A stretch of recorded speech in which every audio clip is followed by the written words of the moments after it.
美しい日本をホテルが走る。トワイライトエクスプレス水風。2017年の運行開始以来初めて大規模なルートリニューアルが行われました。今年3月にスタートしたばかりの新路線、琵琶湖周遊瀬戸内コースを最高級客室のザ・スイートで堪能。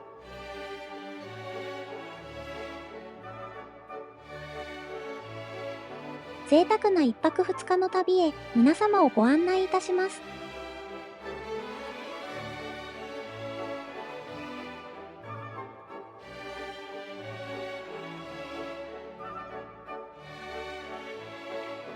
人生で忘れられない経験となりました。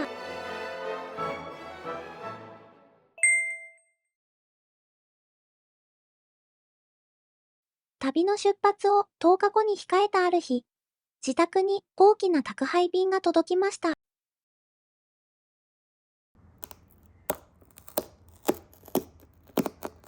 想像していたよりもずっしりと大きな箱です。その封を解く瞬間は、まるで旅の扉を少しだけ開けるような、そんな不思議な高揚感に包まれます。中から現れたのは、水風のロゴが刻印された高級感のあるウールのポーチ。チャックを開けると、そこには旅の舞台裏を支える品々が整然と収められていました。詳細な日程表に訪れる土地の魅力を記したガイドブック、手荷物を先に運んでくれる宅配便の伝票に至るまで旅を心から楽しんでほしいという細やかなお気遣いが感じられます。中でも目を引いたのは深緑の箱。中に収められているのは水風の乗客のみが手にすることのできるオリジナルの本革製ネームタグです。こちらは日本一のカバンの街として知られる兵庫県豊岡市で創業200年以上続く老舗カバン店、遠藤カバンさんにより手掛けられました。ポーチは A4 サイズのファイルから MacBook Air まですっぽり入るサイズです。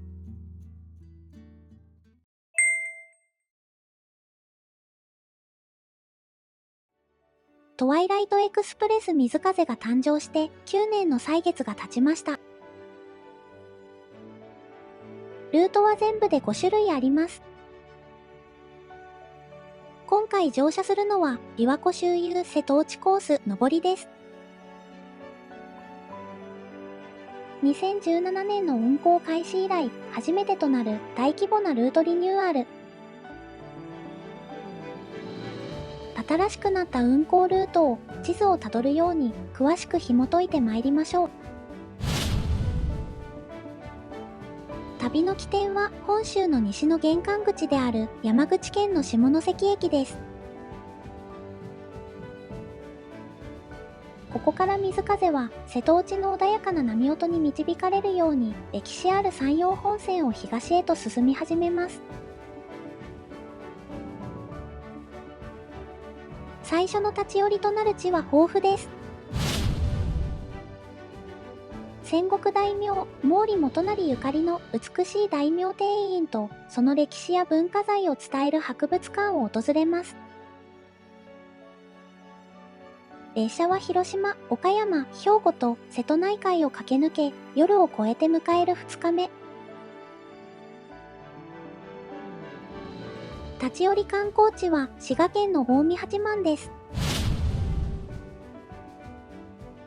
アメリカから来日後帰化し、近代日本に大きな影響を与えたポーリズゆかりの地を見学します。その後、列車は琵琶湖をゆったり周遊しながら終点の京都へ。美しい水景と歴史を贅沢につなぎ合わせたこのルートは、私たちがまだ知らない西日本の美しさを教えてくれます。新しく生まれ変わった水風の物語を一緒に巡ってまいりましょう。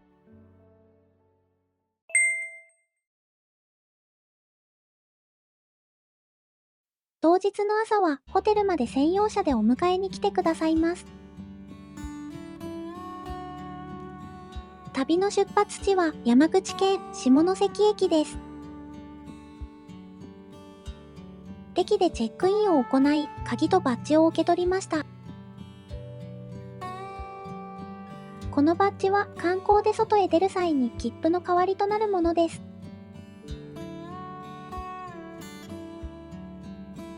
トワイライトエクスプレス水風は10両編成。2017年に運行を開始したこの列車は山陰、山陽の美しい沿線風景を眺めながら西日本を巡る周遊型のクルーズトレーンです。四季島、七つ星と並び、日本の三大豪華列車の一つで世界中から注目されています。料金はこの動画の最後に発表いたしますので、お部屋と食事、設備、サービス、観光などの内容からいくらか予想しながらご覧くださいませ。お出迎えしてくれたのは稲葉の白うさぎさん。白銅製の彫刻作品です。素敵なスイッチのプレートは京都の飾り金具職人さんが手掛けたもの。一つ一つ手作りでデザインも異なります。ついにお部屋へ入室し、その美しさに大感激です。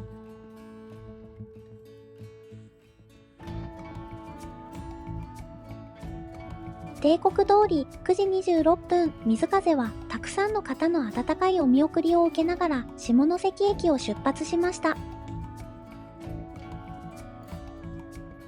門出に乾杯し、優雅な旅の始まりです。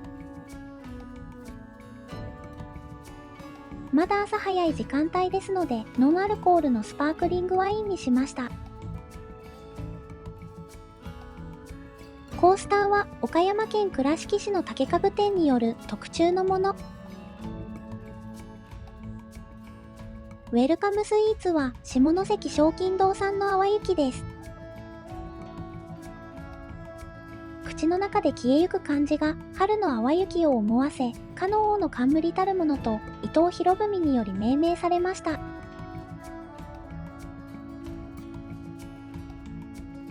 客室内の設備をご案内いたします。玄関近くには機内持ち込みサイズのスーツケースをぴったり2つ収められる大きさのクローゼットがあります。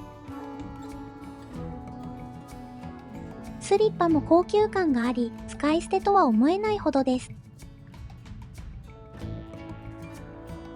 形がしっかりしていて、水風ロゴの金刺繍が特別感を感じさせます。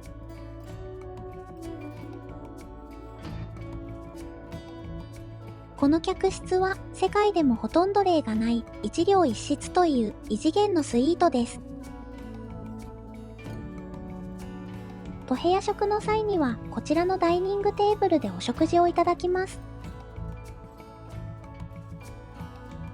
島根県の関州和紙で作られたオロチを思わせる照明。窓の外の景色を望む椅子は1952年に発表されたイタリアの有名アームチェアトレペッツィ。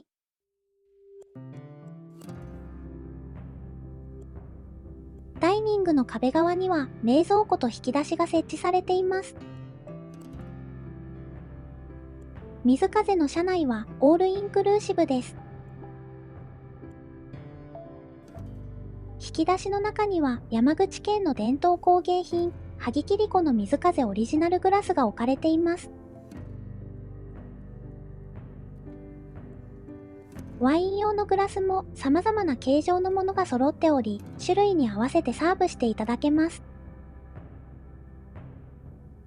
冷蔵庫の上にさりげなく佇む備前焼の牡蠣は人間国宝伊勢崎純氏の作品です。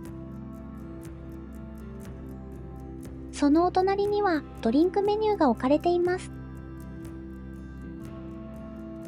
メニューを広げれば、ドリンクがずらりと並び、どれにしようかと選ぶ時間が楽しいです。点線の豊かな実りを感じさせるラインナップで品揃えが充実しています。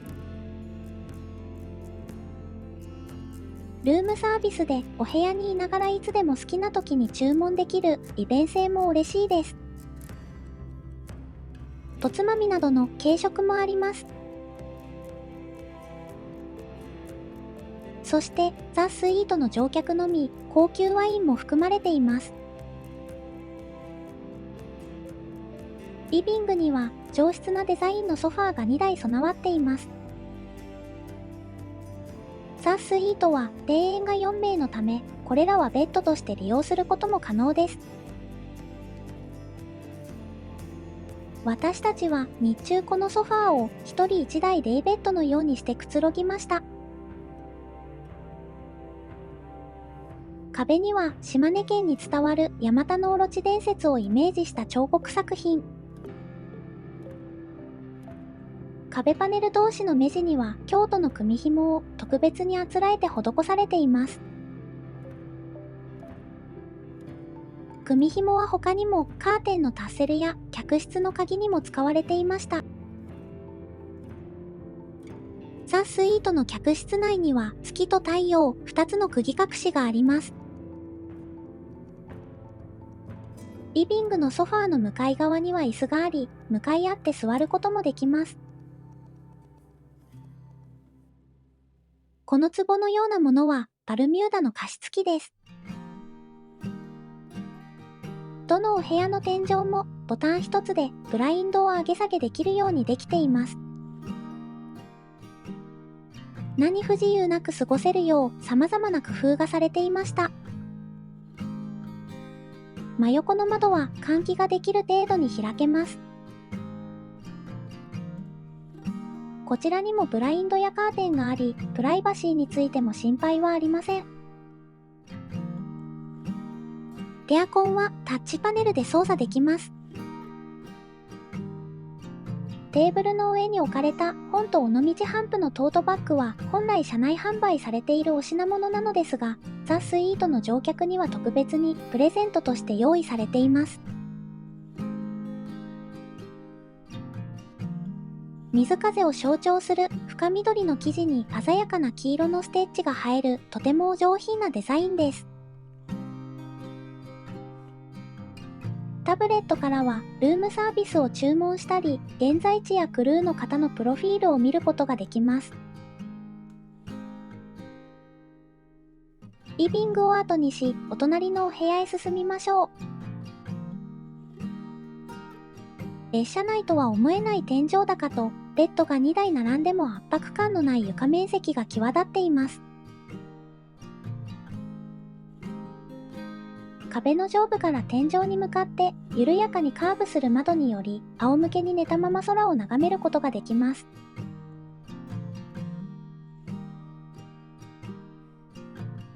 寝具は西川の特注品で肌触りが素晴らしかったです。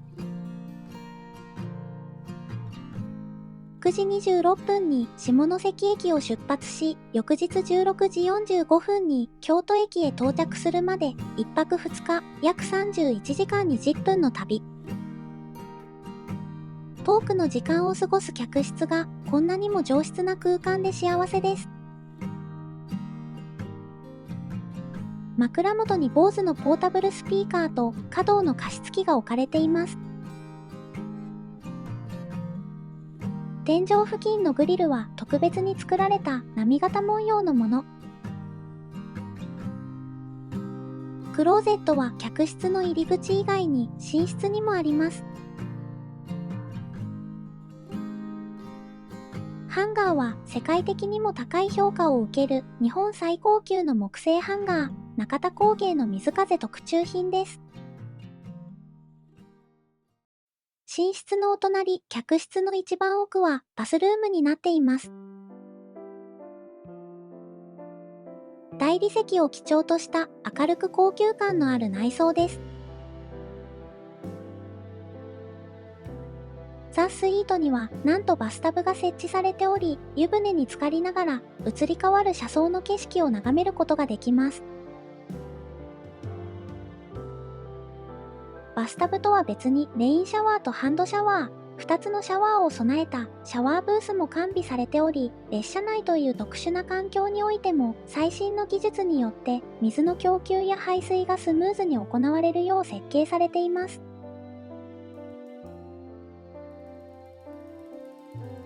ガウンとタオル類は今治製です。バスタブの足や蛇口などの細部までアールデコ調のクラシックな衣装が取り入れられています。アールデコとは1920年代に流行した装飾様式で直線的で幾何学的な模様が特徴です。列車内の内装は上質さの中の懐かしさをコンセプトにデザインされています。アメニティの入っている箱は麦わら細工で、日本で唯一城崎温泉でのみ受け継がれている伝統技術です。水風のロゴ入りの袋、体を洗う用のタオル、ブルガリのシャンプー、コンディショナー、ボディーソープが数量多く用意されています。石鹸もブルガリのものです。ドライヤーはパナソニック。バスルームにはトイレもあります。ウォシュレット完備です。スイートにはお化粧室が2つあるべきというこだわりのもと、バスルームのみならず、玄関付近にも別のお化粧室が作られています。コンパクトながらもしっかりとした設備です。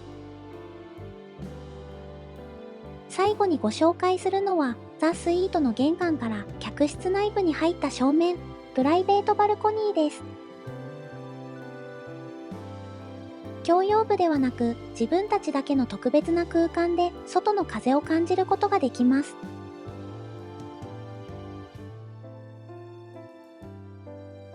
下関駅出発前に一番先頭の1号車を覗いた時の様子です。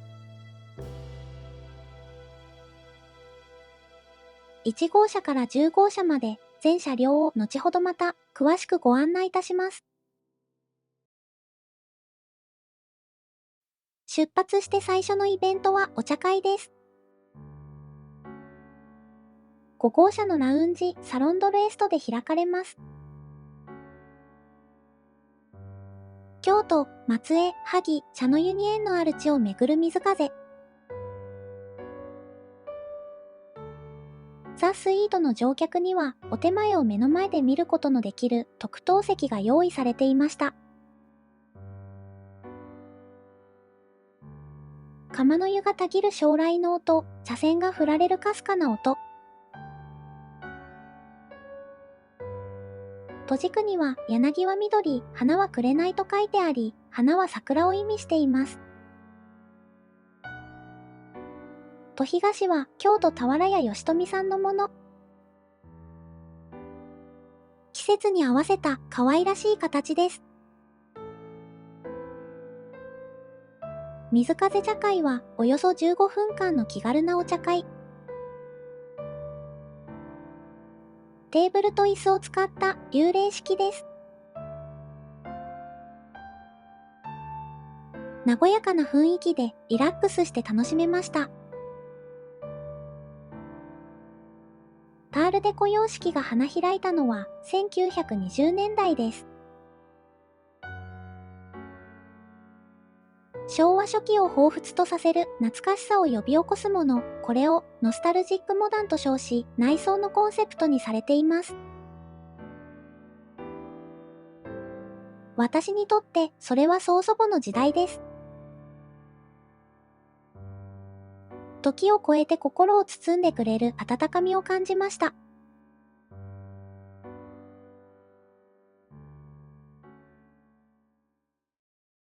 1日目の9時26分に下関駅を出発し、翌日2日目の16時45分に京都駅へ到着するまで、昼、夜、朝、昼と4回お食事の機会があります。初日のお昼ご飯は広島の名店、上野さんの穴子料理です。まずは先付けとして小鉢が供されました。焼き穴子と春野菜の酢の物です。西京焼きと白焼き、2種類の焼き穴子を楽しめます。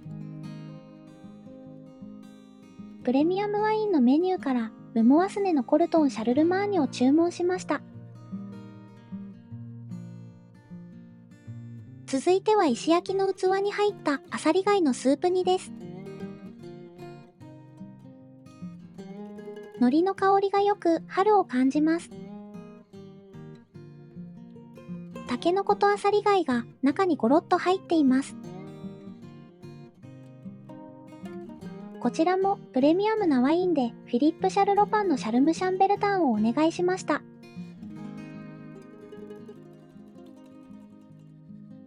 メインディッシュには名物料理の穴子飯です。炊きたてのものを一組ずつ土鍋でご用意いただけます。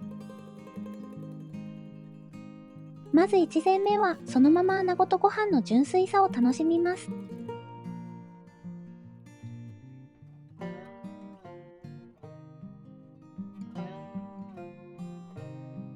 2膳目は穴子とご飯を土鍋で混ぜてお好みのお薬味を合わせて表情を変えるのが上野流。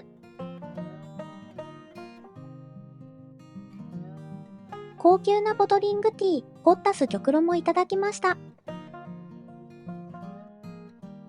ドリンクもすべてオールインクルーシブです。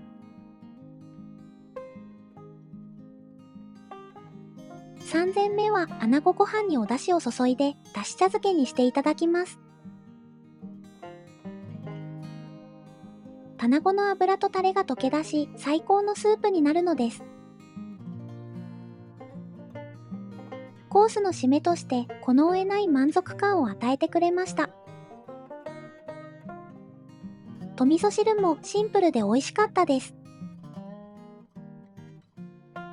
デザートはアイスクリームの盛り合わせです。添えられている小豆やレモンのジュレなどを好きなように組み合わせて食べるもよし、シンプルにそれぞれ分けていただくもよしで何通りもの楽しみ方ができます。他の人気店のお料理を列車内でいただけて嬉しかったです。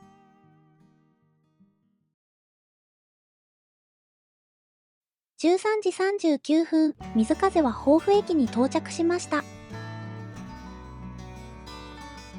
山口県のほぼ中央に位置する防府は、日本最古の天満宮である防府天満宮で知られる歴史の深い町です。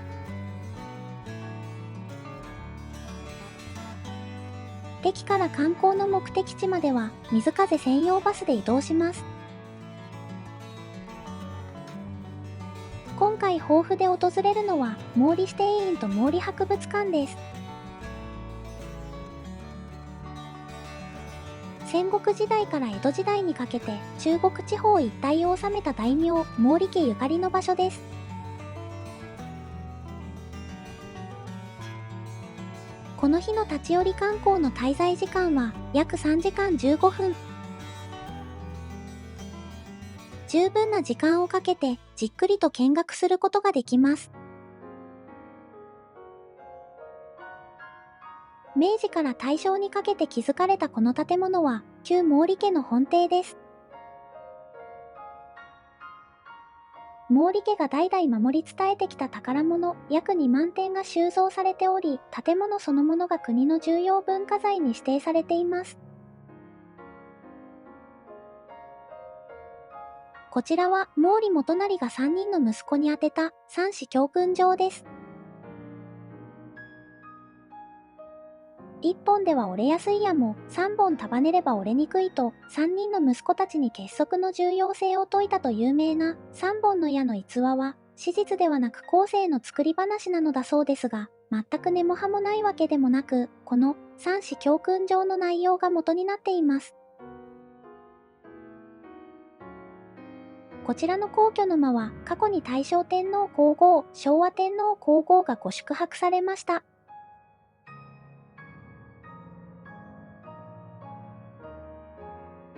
当時の最先端であったハイカラなライフスタイルを象徴する品の一つ、理髪台が洗面所の近くに置かれています。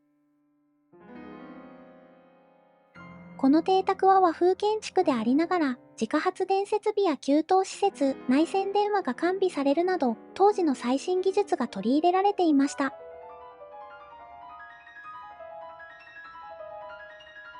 腰壁は山口県徳山産の御影石。浴室の床と浴槽は山口県美祢市の秋吉大理石でできています。水風ザスイートのバスルームや車両間の床も同じデザインです。電力網が未整備な時代に発電機と蓄電池による自家発電を独自に導入。地方発の電話や給湯設備も完備しました。電灯に明かりが灯るというのは当時すごいことで、電灯火と最新技術が融合する超近代的な邸宅でした。建材にもこだわり、木曽御料林産の総ヒノキ作りに屋久島の神代杉、台湾の欅など、国内外の良質な木材が贅沢に使われています。ヒノキの角材を用いた2層吹き抜けの螺旋階段。2階からの景色もまた素晴らしいものです。内装は江戸期の書院造り様式。書院造りのような格調高い建築では柱を固定する釘の頭がそのまま見えているのは無粋とされました。そこで登場したのが釘隠しという装飾金具です。花や動物、家紋などをかたどった美しい金具で釘を隠すことで実用的な建築パーツを芸術品へと昇華させました。毛利支店院は本邸から見渡せる周防の国府跡、三田尻湾、瀬戸内海などの自然を背景、借景としており、自然の地形や植生に人工的な作庭を加え、両者の調和を図っています。本邸への導入部であるの坊庭院、邸内の各建造物に調和するように配置された平庭、ひょうたん池を中心とした臨線からなり、池の周囲を回りながら景色を鑑賞する自然回遊式庭園です。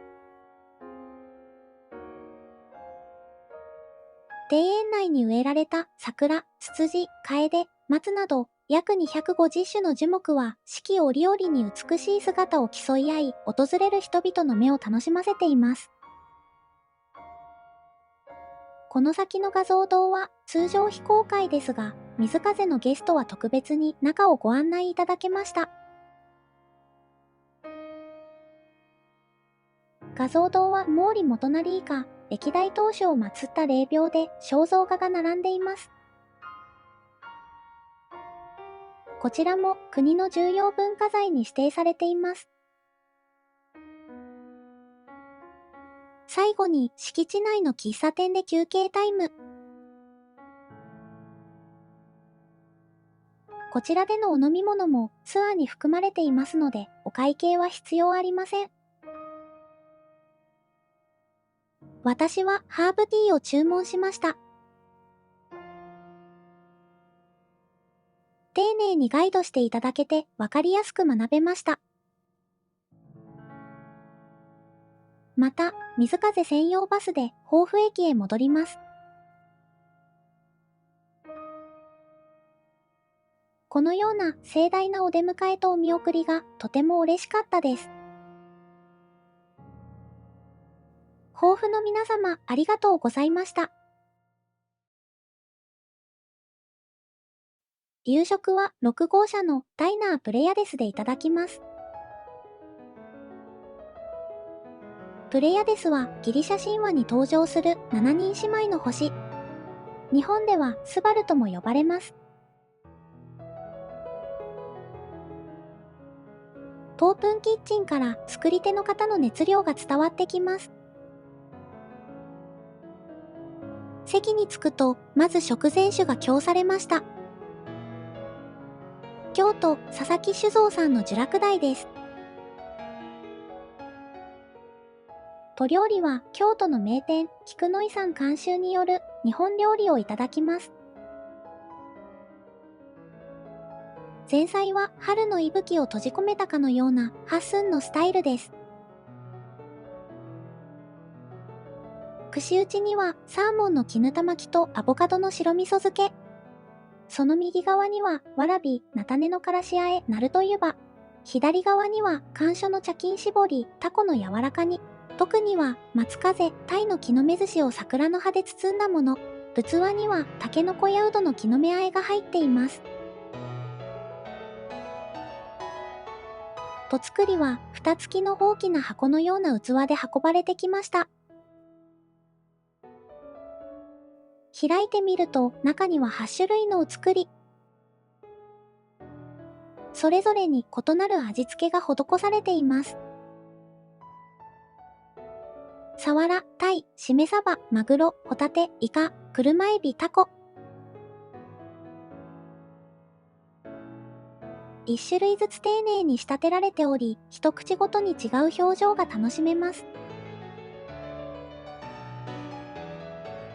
と作りでこれほど手間をかけた一皿はなかなか出会えません。走る列車の中でこの繊細さを味わえるというのは本当に贅沢な体験です。焼き物は奥出雲和牛の大和焼き。薄い豆とじゃがいものあんを合わせ、針白ネギと木の芽をあしらった一品です。広島県の陶芸家、佐藤大輔氏の器に盛られています。続いてのシー魚はお鍋です。具材はタイ、伊勢エビ、わかめ、湯葉、タケノコ、フキノトウ、こごみ、山うど、菜種、セリ、ネギ、豆腐、みぶな、桜大根、桜人参。テーブルに熱源が組み込まれており、目の前で仕立てて出来たてのお料理をいただけます。食材の一つ一つが豪華で、さらに品質も良いです。伊勢エビとタイの上品な旨味が出ていて、お出汁も極上のお味でした。締めは、このお鍋のエキスをたっぷり吸わせた乳麺。デザートはミルクアイスとイチゴです。いちごも一目で良いものだとわかります。列車の中でここまで素晴らしい夕食をいただけるとは、すべて美味しく感動しました。水風の列車内を1両目から10両目まで順にご案内いたします。水風は全10両編成、先頭の1号車と最後尾の10号車は展望車です。夜になると幻想的で落ち着いた雰囲気に一変します。西日本各地と茶の湯に関連する地を巡るということから、水風の車内には西日本各地に息づく伝統工芸品や茶道具、アートなどが展示されています。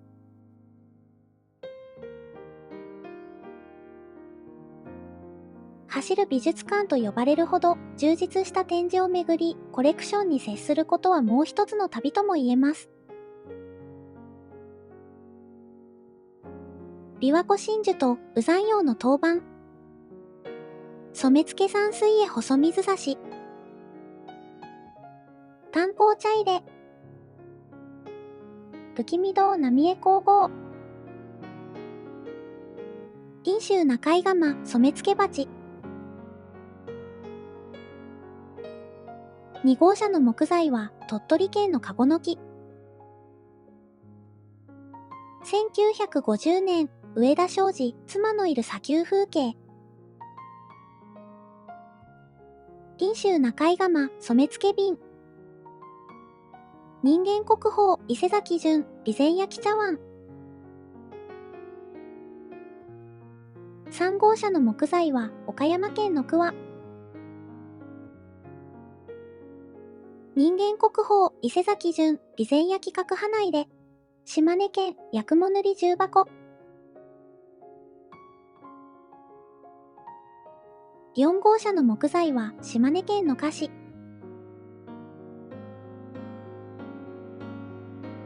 1949年、上田昌司、パパとママと子供たち。5号車はお茶会をしていただいたラウンジカーです。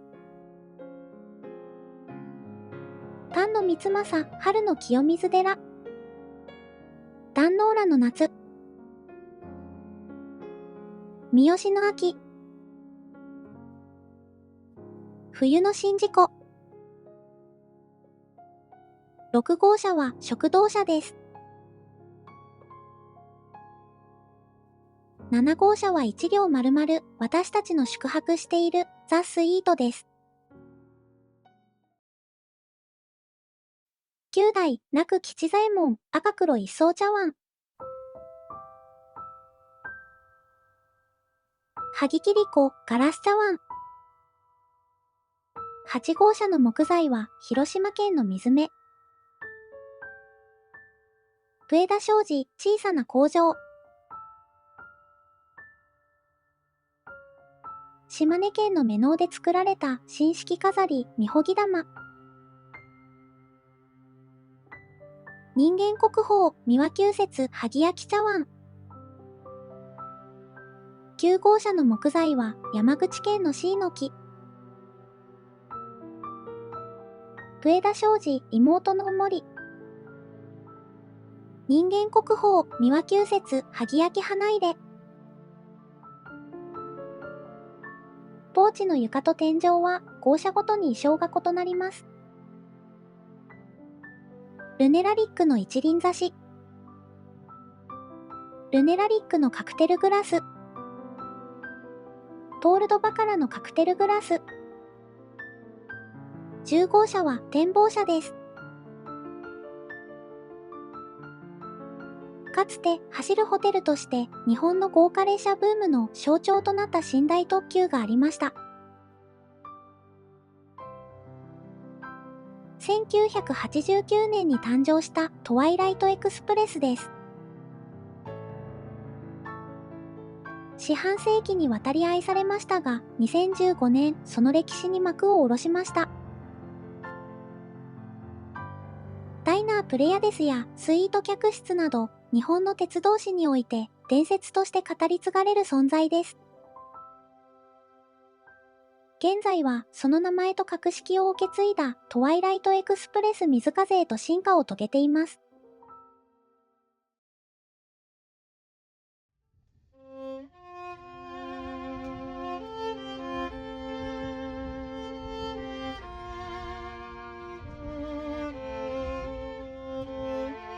食後は私たちのお部屋へ交響楽団の方がお越しになり、プライベートな演奏会を開いてくださいます。スイートの乗客限定の特別なイベントです。出発の2ヶ月くらい前にリクエストを1曲尋ねていただき、そちらをまず最初に演奏してくださいました。バーからお部屋にルームサービスをしていただき、カクテルを片手に鑑賞するという、至れり尽くせりなひとときでした。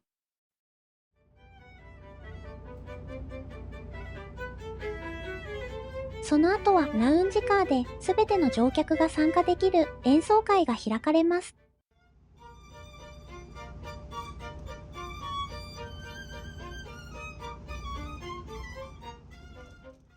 全員ドレスアップし、ディナーから演奏会まで優雅な時間でした。ベッドはターンダウンされています。パジャマは身長に合わせてサイズは様々ご用意があります。と部屋専属のクルーの方がお風呂に入る時間を聞いてくださり、それに合わせ演奏会の間にバスタブにお湯を張ってくださいました。浴槽も列車に合わせた特別な仕様で、揺れた時に水が溢れないように縁に返しがついていたり、波が消えるような構造になっています。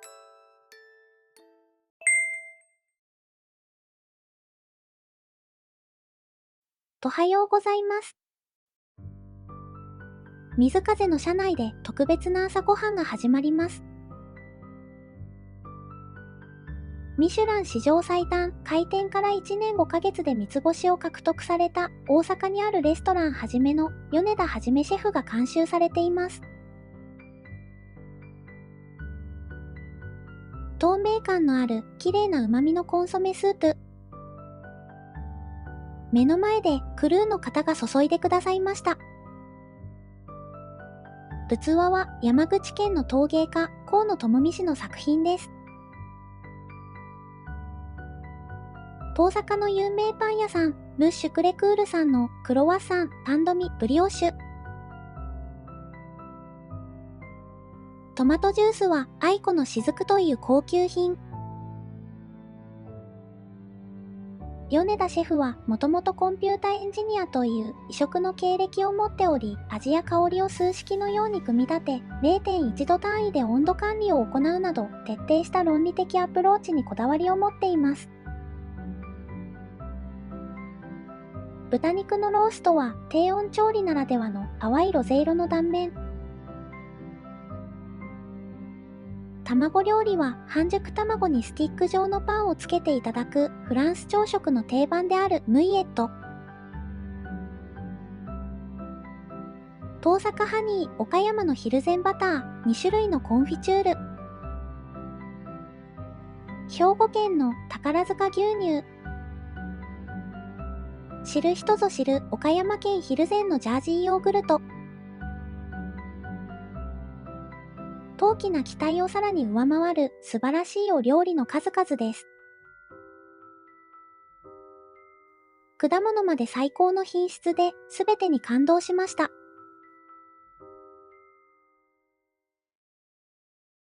2日目の立ち寄り観光、近江八幡の地に降り立ちました。田槌城を築いた織田信長は楽市楽座によって商業を活性化させました。近江八幡は本能寺の変後に消失した安土の役割を継承する形で作られた町です。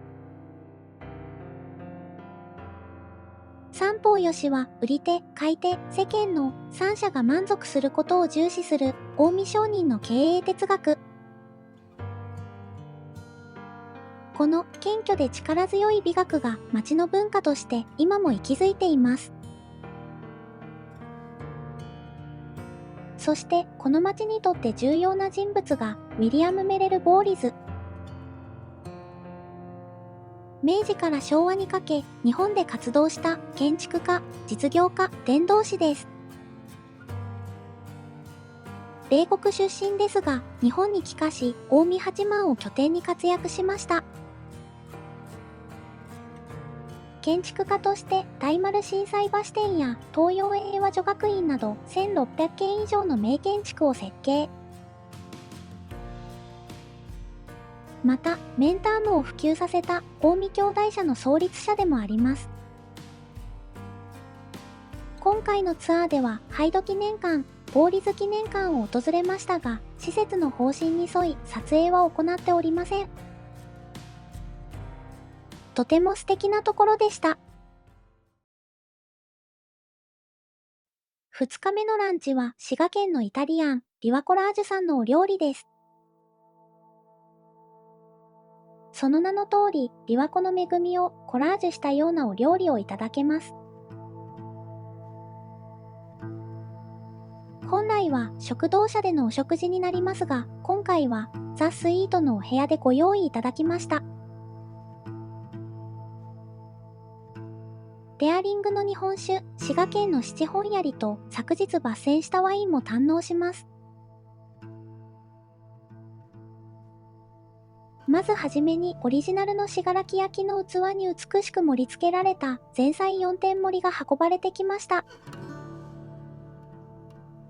船寿司のお米の部分でマリネしたフォアグラと干し柿をその油分で作られたサブレで挟んだバターサンド。琵琶湖の古魚と焼きナスのパテを滋賀県産小麦の自家製パンに乗せたクロスティーニ。じっくり10時間以上かけて作られた大緑のコンソメを提供直前に鰹節と合わせた黄金スープ。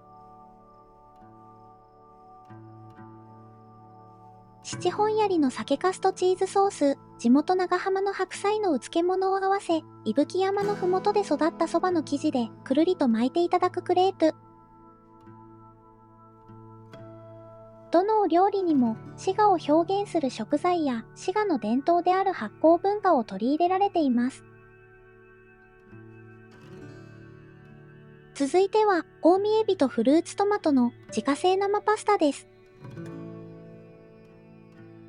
仕上げにかけられたレモンの香りのオリーブオイルが爽やかで、エビの甘みとトマトの酸味が口の中で見事に調和します。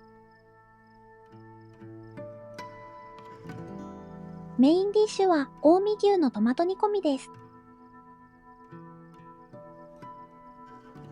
関西ではちまきと呼ばれる牛のすね部分のお肉で、力を入れなくても簡単に崩れるほど柔らかく煮込まれています。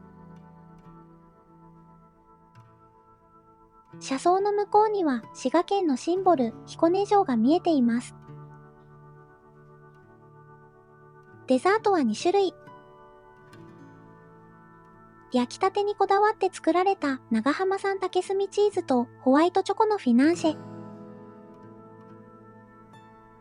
自家製リコッタチーズと滋賀安土蜂蜜のミルクジェラート。すべてのお料理が感動するというレベルでびっくりするほど美味しく、想像を大きく上回る素晴らしいお料理でした。食後ものんびり景色を眺めながらワインを飲んでいると、クルーの方がおつまみセットを作ってくださいました。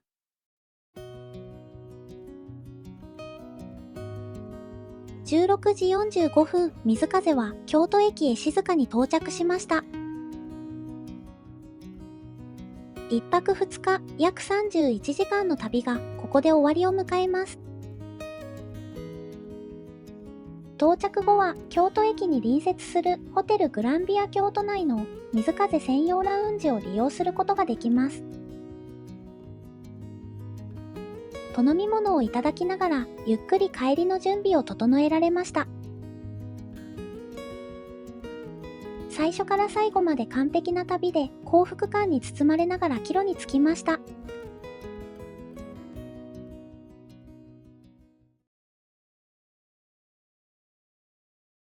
それでは料金の発表に参ります。トワイライトエクスプレス水風の最上級客室ザ・スイート。9時26分に下関駅を出発し、翌日16時45分に京都駅へ到着するまで、1泊2日、約31時間20分の旅。名店のお料理が4食と、高級ワインを含むすべてのドリンクがオールインクルーシブ。大人2名の合計金額はおいくらでしょうか？正解は175万円でした。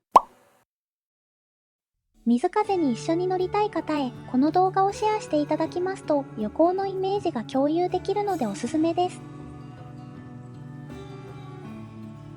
次回はフェリーの最上級客室スイートで行く北海道の旅。チャンネル登録と通知ベルをオンにしてお待ちくださいね。お楽しみに。高級宿に100件以上宿泊した私が本気で書いた高級宿顧客満足度改善マニュアル絶賛公開中。宿泊業界の方必読の内容となっております。詳しくは概要欄のリンクからご確認くださいませ。ここまでご覧くださったあなたは、ぜひコメントを残していってくださいね。高評価ボタンを押していただけるだけでも嬉しいです。最後までご覧いただきましてありがとうございました。